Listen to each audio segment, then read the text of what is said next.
Rasulullah, engkau memanggilku. Kata Nabi Muhammad SAW, tadi kamu mengatakan kamu tidak punya apa-apa untuk mahar pernikahanku. Aku ingin bertanya, kamu punya hafalan Quran kan? Jadi ditanya mana punya hafalan.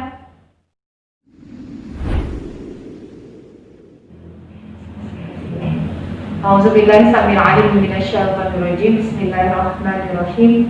Assalamualaikum warahmatullahi wabarakatuh.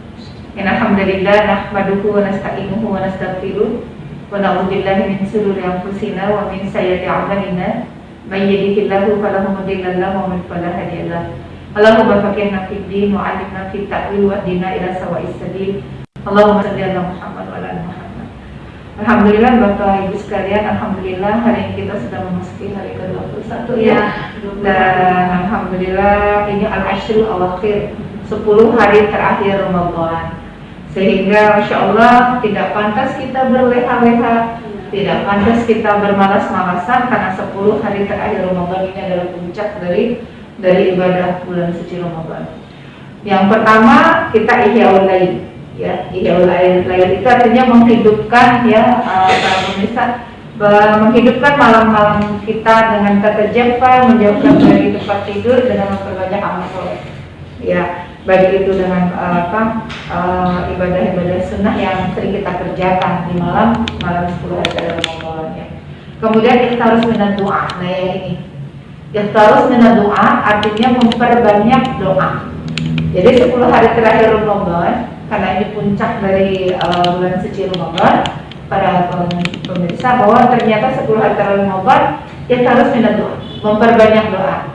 Dan doa yang diajarkan Nabi Muhammad SAW adalah Allahumma innaka afuwun karim tuhibbu afwa fa'fu anna. Ya Allah, engkau maha memaafkan, mencintai memaafkan, dan maafkanlah aku. Jadi memperbanyak doa ya. Kemudian yang jelas bahwa doa tertinggi kita adalah minta surga. Ya. Kemudian yang ketiga, para pemirsa, bahwa memperbanyak zikir. Jadi rugi sekali kalau kita tidak memperbanyak zikir di bulan suci Ramadan, terutama al-ashrul awakhir, 10 hari terakhir Ramadan. Kenapa? Orang nggak ngomong aja, sampai kata Nabi Muhammad SAW, nggak ngomong, bau mulutnya aja tuh dicintai oleh Allah. Apalagi kalau ngucapin subhanallah, alhamdulillah, Allahu akbar. Jadi ini sangat bermanfaat sebenarnya untuk kita dengan memperbanyak zikir ya.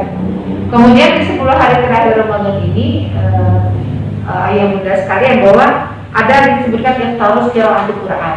Nah, jadi kalau mau khatam Al-Quran hari ini udah 21 udah tuntas. Kenapa? Karena satu hari 1 juz. Kalau pengen 2 kali khatam berarti hari ini sudah dikali 2. Jadi ibaratnya itu sehari 2 juz, sehari 2 juz. Sehingga nanti pas malam takbiran kita udah 2 kali khatam. Ya, jadi 10 hari terakhir Ramadan ini ayah bunda kita memperbanyak yang disebut qiraat Al-Quran, memperbanyak bacaan Al-Quran ya. Kenapa? Karena bulan Ramadan ini kan kita kenal sebagai bulannya Al-Quran ya, Syahrul Quran. Dan yang luar biasa ajru qiraatuh. Jadi pahala bagi orang yang baca Al-Quran itu harfun, 1 huruf itu kali 10.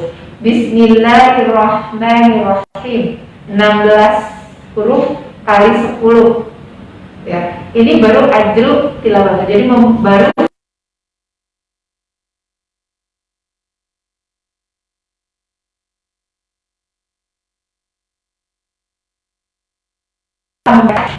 belum lagi tulisannya apa ya, buat anak kita itu ada yasfa, artinya adalah memberikan syafaat ya.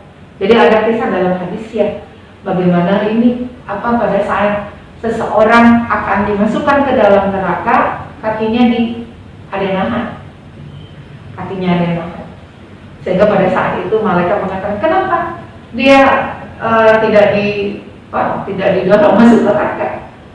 Kakinya tertahan, kata malaikat yang lain. Kemudian pada saat itulah terdengar suara, kamu siapa? Gitu kan. Jadi malaikat bilang, kamu siapa yang menahan kaki dari si fulan ini? Kemudian dijawab dengan ada suara mengatakan, aku adalah bacaan Al-Qur'annya pada saat dia di bumi. Bagaimana mungkin aku membiarkan dia masuk ke dalam neraka? Jadi ada syafaat pada saat kita membaca Al-Quran. Dan ya Bunda, selain yashfa ada lagi yang disebut yashfa yanfa, ada yang memberikan manfaat. Jadi baca Al-Quran itu manfaat, apalagi menghafalkannya. Dan Masya Allah ya, ada kisah yang luar biasa ya, bagaimana di zaman Nabi Muhammad SAW ada seorang laki-laki pengen nikah, udah nikah belum? Masih jomblo. Jadi ada seorang laki-laki yang pengen nikah. Jadi pada saat itu dia pakai izar itu apa ya kalau bahasa Arab itu. Jadi pakaian orang ihram gitu ya, rida dan izar. Jadi ada pakai kain, ada pakai apa sih kayak selendang kalau ihram ya. Jadi dia cuma pakai itu doang.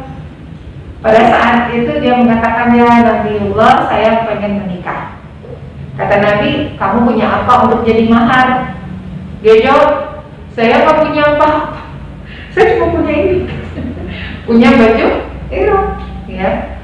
Jadi pada saat itu dia mengatakan cuma punya izar, dia punya ridha, maksudnya baju ihram gitu ya. Pada saat haji mungkin umrah, pada saat itu dia bilang saya cuma punya ini ya Rasulullah. Akhirnya kata Nabi, nggak bisa. Kalau nanti jadi mahar, kamu nggak pakai kain dong. Akhirnya dia pulang nangis ya. Pas si sahabat ini pergi, itu belum jauh Nabi bilang panggil gitu. Datang lagi ya, dipanggil, kamu dipanggil, panggil Nabi. Akhirnya si laki-laki datang, ya Rasulullah, engkau memanggil. Kata Nabi Muhammad SAW, tadi kamu mengatakan kamu tidak punya apa-apa untuk mahar pernikahan. Aku ingin bertanya, kamu punya hafalan Quran kan? Jadi ditanya pada Nabi hafalan. Dijawab, saya punya hafalan Quran ya Rasulullah. Jadi kemudian kata Nabi, surat apa aja? Dia sebut, saya hafal surat ini, surat ini, surat ini, surat ini, gitu kan ya. Sehingga kata Nabi, yaudah, kamu jadikan hafalan Quranmu sebagai mahar. Jadi ya bisa bermanfaat hafalan Quran. Jadi akhirnya dia menikah dengan apa? Mahar sebagai maharnya adalah hafalan Al-Quran. Oh sekarang lagi musim ya surah Ar-Rahman, surat apa tuh kemarin tuh? Yang ini ya, ada surah As-Sof gitu ya, macam-macam ya. Jadi ini boleh, jadi ada manfaat ya dalam hafalan Qurannya. Dan yang ketiga, qiraat Al-Quran, bacaan Al-Quran kita itu manfaatnya yang meningkatkan derajat. Nah, jadi jangan malas-malasan. 10 hari terakhir Ramadan ini banyak kalau bisa sih, kalau nggak bilang hujan pahala setiap hari. Jangan cuma mungkin air 1 gelas, tapi buat sungai dan buat laut. Buat sungai, buat laut. Karena dengan ibadah-ibadah yang kecil saja itu pahalanya bisa berlipat-lipat. Insya Allah. Jadi yang Bunda di rumah bahwa ternyata tadi mau bilang ya Pak, menaikkan derajat. Jadi ternyata orang-orang yang dekat kepada Al-Quran, Allah menaikkan derajat mereka. Bahkan kalau kita lihat kan Al-Quran itu kan ada bagian 3 tuh ya. Ada yang disebut akhbariyah, informasi-informasi yang disampaikan oleh Al-Quran yang kita nggak tahu disampaikan oleh Al-Quran. Yang kedua ada yang disebut insya'iyah. Ya, dalam Al-Quran itu ada apa perintah, ada larangan gitu ya. Dan yang ketiga an-namud dan an-nisa. Apa itu? Al-Quran terbagi juga dengan beberapa kisah. Jadi 3/4 dari Al-Quran itu adalah kisah. Sehingga kita bisa ngambil pelajaran nih ya, Bapak Ibu di rumah ya, bagaimana bacaan Al-Quran itu bisa memberi nasihat ya, memberi pengaruh yang luar biasa kepada kita. Sehingga yang tadi bilang yarfa bisa meningkatkan derajat, ya. Sehingga Nabi menyebutkan orang yang rajin membaca Al-Quran, kemudian melaksanakan isi Al-Quran, dia seperti buah utrujah. Apa itu buah utrujah? Buah jeruk yang wangi dan manis. Jadi bukan yang asam, yang manis. Kemudian yang kedua, jarang baca Al-Quran tapi tetap berkomitmen melaksanakan isi Al-Quran, dia seperti buah tamar. Apa itu tamar? Kurma, manis tapi tidak wangi. Dan alhamdulillah, kata Nabi, orang yang gak baca Quran bahkan nggak baca Al-Quran, kemudian tidak melaksanakan isi Al-Quran, bahkan na'udzubillah rajulun fajiro, banyak maksiat, dia seperti buah Hanzalah. Buah apa tuh? Buah yang pahit dan baunya busuk.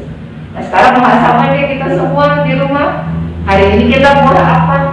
Tapi ada ibu-ibu bilang saya si malakama aja buah si malakama deh. Jadi apakah kita buah utrujah, buah jeruk yang manis dan wangi ya, atau kita seperti buah tamar, buah kurma, atau na'udzubillah jangan sampai seperti buah Hanzalah, buah yang baunya busuk dan rasanya pahit. Jadi Bapak Ibu di rumah, ya Bunda, rahimakumullah, bahwa ternyata selain tadi Umar bilang 10 hari terakhir ini kita memperbanyak tilawah Al-Quran, mulai menghidupkan malam-malam kita. Yang selanjutnya adalah yaqadul ahli, membangunkan anggota keluarga kita. Jadi kalau yang namanya ibadah ya kita harus saling memotivasi keluarga. Jadi Bunga sering bilang kalau suami bangun duluan tahajud, dia akan membangunkan istrinya. Istri yang bangun duluan dia akan membangunkan suaminya. Dia ada ibu-ibu susah ustazah kalau dibangunin nggak mau bangun pas tahajud. Jadi Bunga bilang assalamualaikum Pak, bangun Pak gitu. Bi bangun Bi, ayah bangun ya gitu kan. Assalamualaikum Mak, bangun Mak gitu. Assalamualaikum Bu, bangun Bu, tahajud gitu. Tapi kalau nggak bangun-bangun juga, ada yang aneh buat bilang aja Bu, assalamualaikum ya ahlul kubur. Kenapa? Karena tidurnya kelewatan kalau mati. Jadi di situ iqadul ahli, jadi membangunkan anggota keluarga kita, termasuk anak-anak kita, ya. Sampai gendong-gendong tuh kalau mau sahur aja kan kadang-kadang matanya menjem ya, tapi mulutnya tetap ngunyah. Gitu.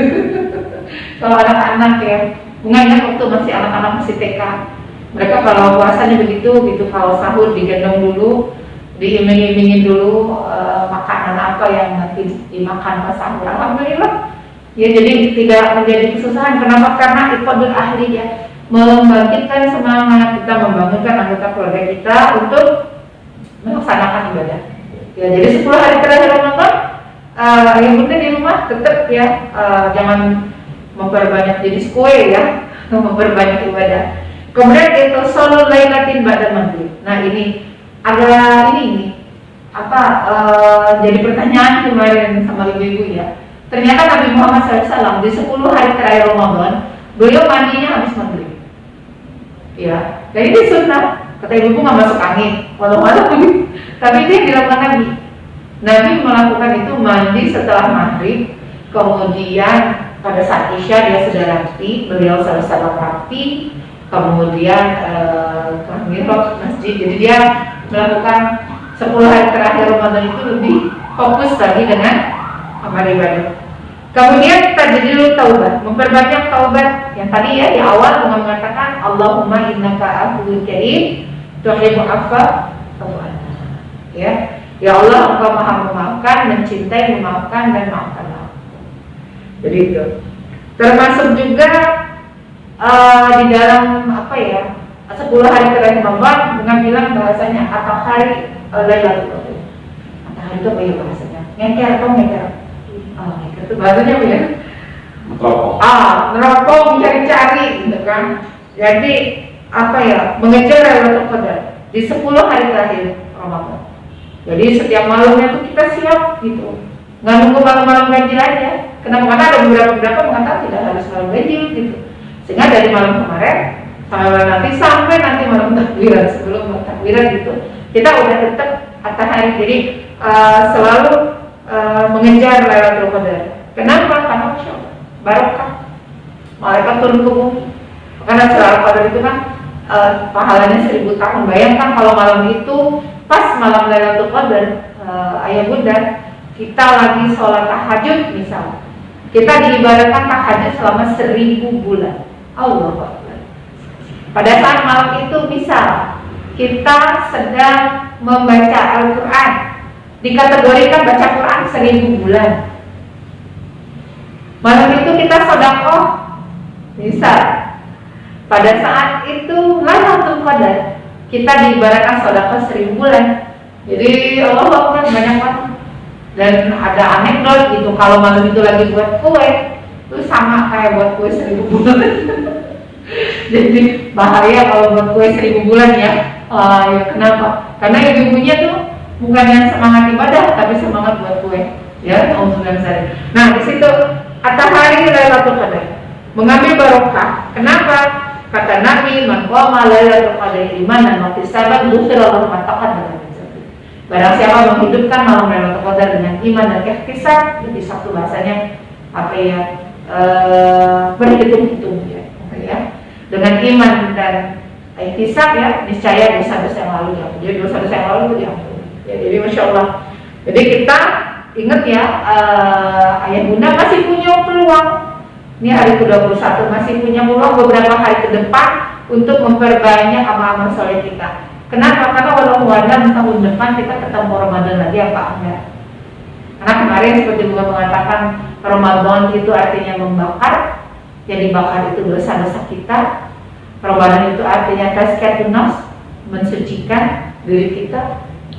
Jadi Allah Akbar ya, jangan sampai kita menjadi orang yang disebutkan di dalam hadis Nabi, orang yang bu'dan. Bu'dan itu orang yang rugi dan celaka. Masuk Ramadan, selesai Ramadan dia tidak dapat apa-apa, tidak ada perubahan sama sekali. Jadi itu. Ini para pemirsa, Bapak Ibu di rumah. Jadi inilah yang Bunga sebutkan bagaimana 10 hari Al-Ashrul Al-Akhir, 10 hari terakhir Ramadan kita memperbanyak amal soleh, lebih lagi semangat. Bahkan Nabi disebutkan karihil al-mursal, seperti angin sedekahnya ya di bulan suci Ramadan. Jadi kita memperbanyak amal. Wahai orang beriman, jagalah dirimu dan keluargamu dari azab api neraka. Jadi Pak Putra, peran Qawam sebagai suami, Qawam yang Bunga tanggal 7 kemarin ya, kita cerita tentang Qawam Qiyam, seorang suami, karena banyak para ayah yang dalam tanda kutip, banyak ayah-ayah yang tidak peduli terhadap pendidikan anggota keluarga.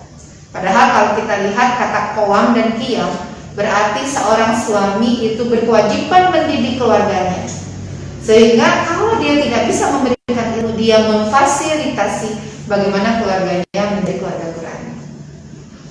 Bunga ada beberapa kali ya ke pesantren Quran di Jakarta. Bagaimana ada anak-anak yang dimotivasi untuk menghafal Al-Quran. Jadi bagaimana ayah ibu mereka itu luar biasa juga memotivasi anak-anak mereka untuk menghafal Al-Quran. Jadi mulailah dari ayah dan ibunya, kemudian setelah ayah ibunya memberikan contoh yang baik ya, insya Allah nanti anak-anaknya akan ikut. Dan jangan lupa tadi kita harus minat doa, memperbanyak doa ya. Kemarin kan kita cerita bagaimana mendoakan keluarga kita satu persatu. Bagaimana uminya Maryam yang bernama Hana itu berdoa, wa inni samaituha Maryam wa inni u'izuha bika wa zuriyataha minasyaitonir rajim. Ya Allah, aku kasih nama anakku Maryam. Aku mohon ya Allah perlindungan anakku ini dari godaan syaitan. Ini seorang ibu yang punya kajian yang futuristik. Mengambil kenapa? Dia doain anaknya, sekalian doain anak keturunannya. Kenapa? Karena dia ingin sekali punya keluarga yang saleh. Atau kalau ayah bunda coba dibuka dalam Al-Quran tentang doa yang usia 40, hatta balagha asyudda wa balagha arba'ina sana. Doanya apa? Rabbi azidni an ashkura ni'mataka allati an'amta alayya wa 'ala walidayya wa amalan shalihan tardahu wa aslih li fi dzurriyyati inni tubtu ilaika wa inni minal muslimin. Ya Allah, ya, aku bersyukur atas nikmat yang Kau berikan kepadaku dan kepada kedua orang tuaku. Dan aku mohon ya Allah, mengalirlah kesolehanku itu kepada anak dan keturunanku. Masya Allah. Jadi mendoakan anggota keluarga. Jadi punya visi misi dalam keluarga, kemudian ayah sebagai Qawam, jangan sampai menyepelekan pendidikan anggota keluarganya, kemudian punya garis-garis besar haluan keluarga. Kemudian tadi Bunga bilang memperbanyak doa. Jadi anak soleh itu rizki, ya, sehingga kita juga apa ya? Kalau Bunga bilang juga memotivasi. Ada kisah yang sangat menarik ya Pak Putra. Ada salah seorang ulama tabi'in yang terkenal, Sufyan Ats-Tsauri. Dia mengatakan pada saat saya lagi sholat, ini sholat sunnah di rumah ya, saat tahajud. Pada saat sholat tahajud, pada saat selesai, aku lihat anakku tidur. Aku berdiri lagi menambahkan sholat sunnah. Jadi dia udah selesai nih ibadah, tapi nengok anak, pengen mengalir kesolehan ke anak, berdiri lagi menambahkan amal-amal soleh supaya apa? Ngalir itu ke anak. Jadi kalau Bunga bilang sih ya, suami istri itu menjadi role model, menjadi contoh bagi anggota keluarga kita, jadi anak-anak gitu. Jadi jangan sampai apa ya, bahasa Bunga ya, kita menyepelekan pendidikan dalam keluarga, terutama ayah ya, ayah. Bunga kalau ngisi kajian parenting itu selalu sedih kalau bercerita tentang ayah-ayah yang kalau di kita ayah ada, ayah tiada. Ayah ada secara fisik tapi tidak secara ruh. Dia datang cuma nanya udah makan belum, udah buat PR belum, udah sholat belum, tapi sang ayah nggak pernah mampu melahirkan rasa cinta, rasa hormat anak-anaknya. Ayo para ayah semangat. Jangan sampai kita lupa. Ingat ya para ayah, bagaimana seorang Nabi Yakub pada saat sakaratul maut. Ini hebat banget ya. Nabi Yakub itu anaknya berapa? 10, laki-laki semua, termasuk Nabi Yusuf, itu anaknya Nabi Yakub. Pada saat itu Nabi Yakub sakaratul maut ya, dia mengatakan ma ta'buduna min ba'di ya. Nah, kalau ayah meninggal, kalian menyembah siapa? Allah. Ayah yang bernama Yakub dalam kondisi sakaratul maut, isqala li banihi, dia kumpulin anaknya, dia nanya ke anaknya, dia mengatakan ma ta'buduna min ba'di. Nah, kalau ayah meninggal, kalian nyembah siapa? Anaknya mengatakan qalu na'budu ilahaka. Ayah gak bisa khawatir, kami 10 ini semuanya menyembah Tuhannya ayah, yaitu Allah. Dalam tafsir disebutkan, kenapa di dalam Al-Quran disebut ilahaka, Tuhannya ayah, bukan ilallah. Kak, di situ menunjukkan bagaimana ditempelkan ke Nabi Yakub, karena semua anak-anak Yakub mengidolakan ayah mereka. Jadi Nabi Yakub itu jadi idola dari 10 anaknya yang laki-laki ini, termasuk Nabi Yusuf. Kemudian sebagai seorang ayah khawatir, nih kita sekarang work from home ya, kemudian kita ada di rumah, ayo tuh keayahan kita dimunculkan kembali. Bagaimana sosok Nabi Yakub menginspirasi kita semua sebagai seorang ayah khawatir sampai sebelum mati memastikan anggota keluarga mata wudu min badi. Kalau ayah mati, kalian nyembah siapa nak? Ini luar biasa. Para ayah di rumah sekarang, ayo pastikan anggota keluarga kita jangan sampai tersentuh dari api neraka. Nauzubillah.